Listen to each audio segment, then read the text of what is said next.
Operation సింధూర్తో వణికిపోతున్న పాకిస్తాన్లో మరో big blast బెంబేలెత్తించింది. వరుస బాంబుల శబ్దాలతో పాక్ ప్రజలు వణికిపోతున్నారు. తాజాగా వరుస బాంబు పేలుళ్లు పాక్ను ఉక్కిరిబిక్కిరి చేశాయి. పాకిస్తాన్లోని పంజాబ్ ప్రావిన్స్లో అతిపెద్ద నగరమైన లాహోర్లోని వాల్టన్ రోడ్లో గురువారం ఉదయం వరుస పేలుళ్లు సంభవించాయని స్థానిక మీడియా వెల్లడించింది. లాహోర్లో వరుస పేలుళ్లు సంభవించినట్టు పాకిస్తాన్ అధికారులు సైతం ధృవీకరించారు. దీంతో హై అలర్ట్ జారీ చేశారు. లాహోర్, కరాచీ ఎయిర్పోర్ట్ను అధికారులు మూసివేశారు.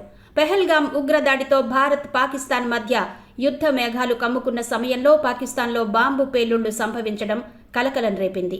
గురువారం ఉదయం బాంబుల శబ్దాలతో వణికిపోయినట్టు లాహోర్లోని ప్రజలు సోషల్ మీడియాలో షేర్ చేస్తున్నారు.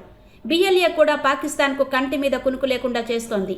బలూచిస్తాన్ లిబరేషన్ ఆర్మీ ఇప్పటికే పాక్ సైన్యంపై దాడులు నిర్వహించింది. ఈ దాడుల్లో పలువురు రేంజర్లు కూడా మరణించారు.